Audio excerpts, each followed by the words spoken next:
The moment I walked into that grand, chandelier-lit ballroom, I knew something was wrong. It wasn't the glittering crystal or the murmurs of polite laughter. It was her stare. My mother-in-law's stare. A look so cold, so sharp, it cut through me like ice. I had imagined wedding nerves, awkward smiles, and maybe a few teasing remarks. But nothing prepared me for Vivienne Harper, the woman everyone whispered about behind her back. Tall, elegant, with perfectly coiffed hair and a smile that could charm a crowd, but in her eyes I saw calculation. She didn't just disapprove of me. She despised me. "Emma, darling," she said, her voice sweet as syrup, but it carried an undertone that made my skin crawl. "I do hope you're ready for family life," I smiled, trying to mask the shiver running down my spine. "Of course, Mrs. Harper. I'm very excited." Her husband, my new husband, Daniel, stood by my side, oblivious. He laughed nervously, squeezing my hand. "Vivienne, don't scare her already," he said. But I knew, I could feel it in the air. Vivienne had plans, and they weren't kind. Our apartment was modest, warm, and full of sunlight, but the peace I had cherished there evaporated the day Vivienne arrived unannounced. Her luggage mysteriously large, as if she intended to move in for good. "You know, dear," she said one afternoon, leaning against our kitchen doorway, "Daniel's inheritance. Well, it's rather delicate. I hope you'll take good care of it." I froze. My fork clattered onto the plate. I will," I stammered, but something in her smile told me she didn't believe me. The first few weeks of marriage had been a whirlwind of charm masking menace. Vivienne criticized everything. The way I cooked, the way I arranged flowers, even the way I laughed. And Daniel? He laughed it off, saying, "She just worries too much." But I felt her shadow everywhere, lurking in every corner of our lives. That evening, as I lay awake, I heard a soft creak outside our bedroom door. Heart pounding, I tiptoed closer.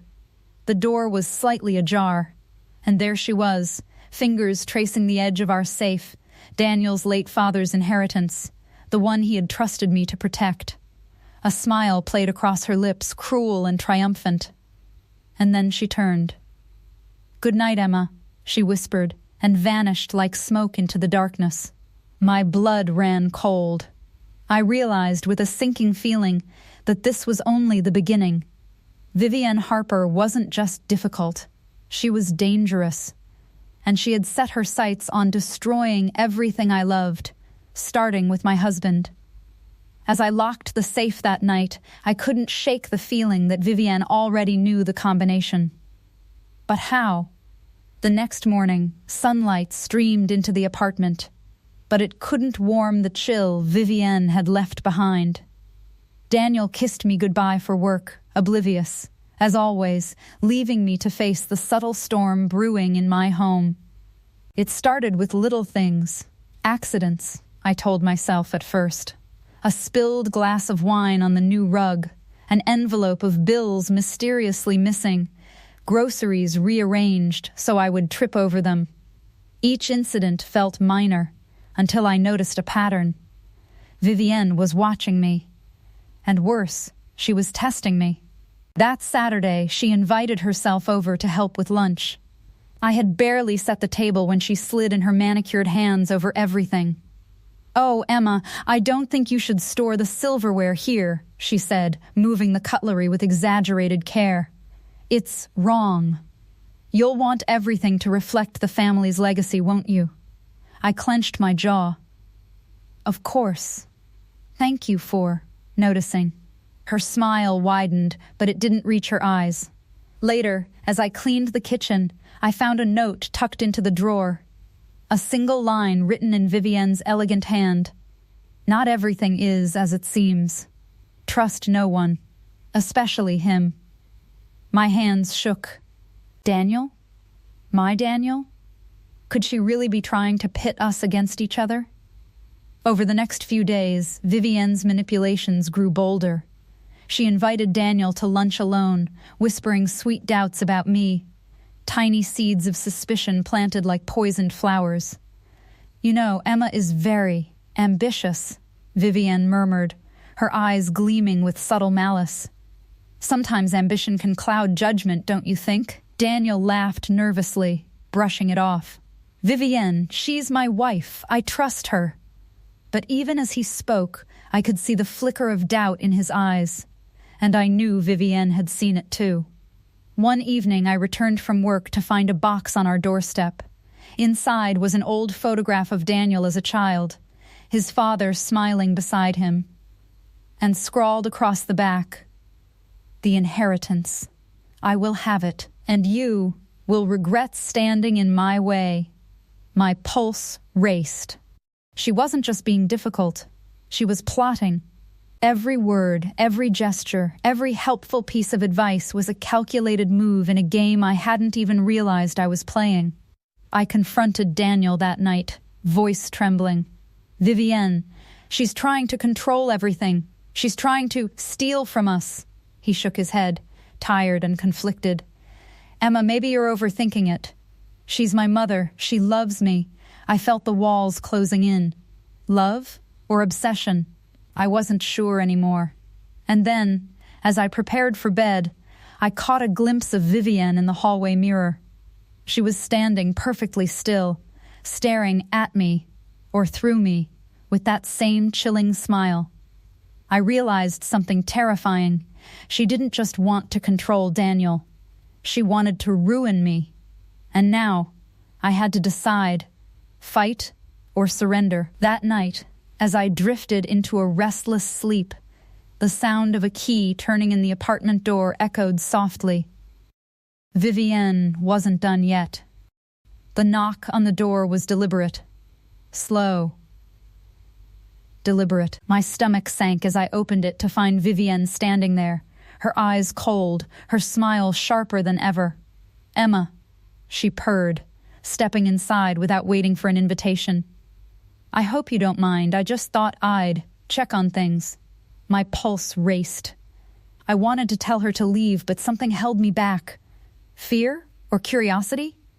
Before I could speak, Daniel appeared from the bedroom, rubbing his eyes. "Vivienne, it's late. What are you doing here?" She turned to him, her voice syrupy sweet. "Darling, your wife seems so stressed. I just thought I could help. She's so delicate, isn't she?" Delicate. The word cut me like a knife. I tried to remain calm. "I'm fine, Vivienne. Really."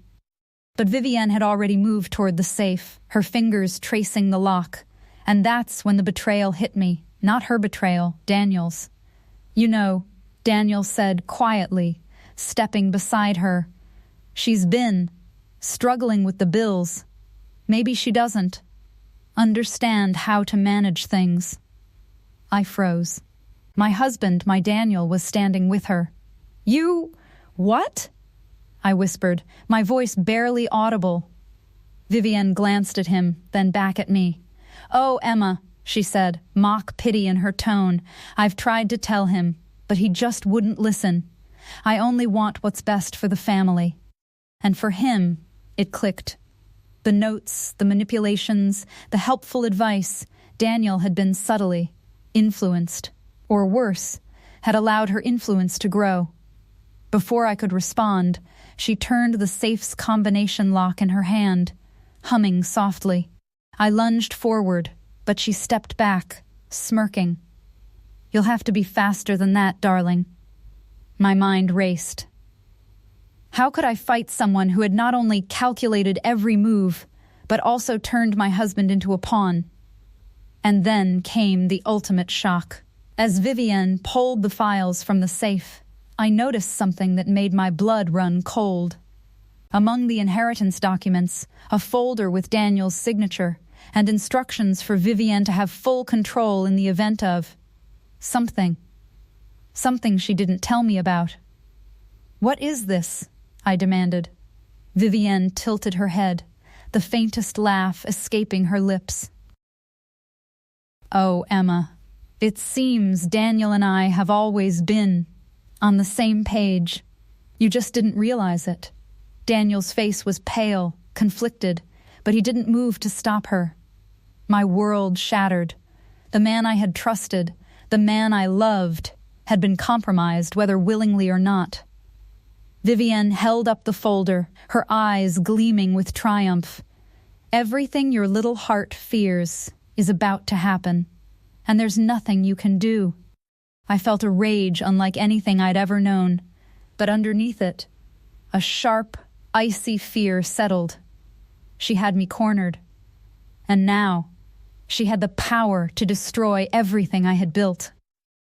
As Vivienne stepped toward the door with the inheritance folder in hand, Daniel whispered, almost inaudibly, "Maybe she's right, Emma. Maybe we need to rethink everything." My heart stopped. Could I trust him anymore? The apartment felt like a cage, shadows stretching across the walls as Vivienne moved with the confidence of a predator. I clenched my fists, fighting to keep my voice steady. "You think you can just waltz in here and take everything?" I snapped. "This isn't your life to control." Vivienne laughed softly, a sound like glass shattering. Emma, you still don't understand. I earned this family. I protected it my whole life. You? You're temporary, fragile, replaceable." Daniel flinched but said nothing. His silence was a knife in my chest. I took a step forward. "And what about him? My husband? The man you've been manipulating. Do you even care what happens to him?" Vivienne's smile widened. "Oh, I care, darling. More than you could possibly imagine. That's why I have to protect him, even from you." I felt the room spin. Her words were poison wrapped in velvet. I realized then that I couldn't rely on anyone but myself. I lunged toward the folder, but Vivienne's hand was faster, snatching it from the safe and holding it just out of reach. Her eyes sparkled with cruel triumph. "You could try, but it won't work," she said. "Everything is already in motion." Rage surged through me. "I will not let you destroy my life. Daniel, please." "Don't let her." Daniel's face twisted, torn between us, his loyalty a fragile thread. But Vivienne leaned close to him, whispering something I couldn't hear, and suddenly he stepped back, lowering his hands. "Emma," he said softly, voice shaking, "maybe she's right. Maybe there's more to this than we realize." The words hit me like ice. My husband, my anchor, wavering under her influence. I backed toward the door, desperate, then froze. Vivienne was blocking it, elegant, terrifying, immovable. Her smile was razor sharp. "You see, Emma?" she said, tilting her head. "The game has already begun, and you're already losing." I realized then that this wasn't just about inheritance.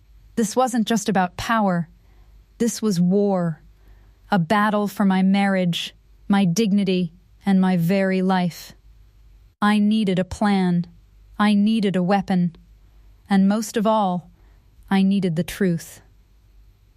I lunged for the phone to call for help, but Vivienne was faster. Her hand shot out, gripping my wrist, twisting it with enough force to make me yelp. "You're going to learn, darling," she whispered, her breath warm on my ear, "that some battles you can't win." And then she left. Quietly, deliberately, leaving me trembling, holding the phone that suddenly felt useless. I sank to the floor, heart hammering. The apartment, our life, my husband, everything I loved, was teetering on the edge. But in that moment, a fire ignited inside me. If Vivienne thought she could break me, she was wrong. I would fight. And I would win. From the bedroom, I heard a soft click, the safe opening again. But this time, it wasn't Vivienne. Someone else was in the apartment. I froze, every muscle tensed. The sound of the safe clicking open again wasn't Vivienne's deliberate, practiced movement. It was hesitant, nervous. I crept toward the hallway, gripping a heavy vase I could use as a weapon, my heart hammering in my ears. And then I saw him, Daniel, standing there, pale, the folder in his hands. His eyes met mine, wide with guilt and confusion. "Emma," he whispered, I didn't want this. I tried to stop her, but his voice broke. I felt a surge of conflicting emotions, relief, anger, and heartbreak all at once. Stop her? Daniel, she's been controlling you, manipulating you. And you just let her? His hands shook. I thought I was protecting you, I thought I was protecting us. I didn't see the full plan until it was too late. I exhaled slowly, trying to steady my racing mind. The realization hit me. The inheritance, the threats, the lies. They had all been Vivienne's trap. She had almost destroyed our marriage from the inside out. "We have to fix this," I said, my voice hard. "She thinks she's won. But we can stop her."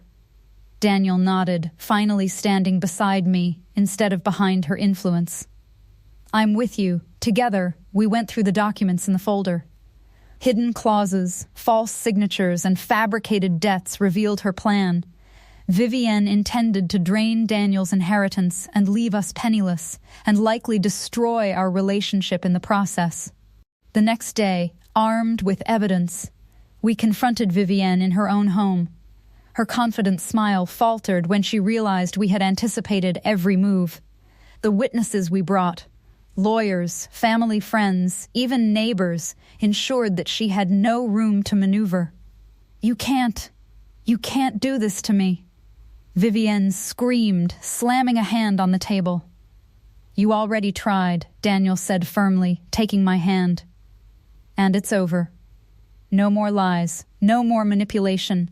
For the first time, Vivienne's veneer cracked. She stormed out, furious but powerless. That evening, as Daniel and I locked the safe together, I felt a wave of relief and triumph. We had survived Vivienne's schemes, saved our marriage, and protected the inheritance. But more importantly, we had reclaimed our trust in each other. I leaned against Daniel, letting out a deep breath. "We did it," I whispered. He hugged me tightly. "Together," he said. The apartment felt warmer that night. The sunlight seemed brighter, the air lighter. The storm had passed, and for the first time in weeks, I allowed myself to relax. Vivienne Harper would always be a part of our lives in memory, but she no longer held power over us. And that, I realized, was victory. Real, hard-won, and lasting. The battle had been fierce, but love, trust, and courage had won in the end.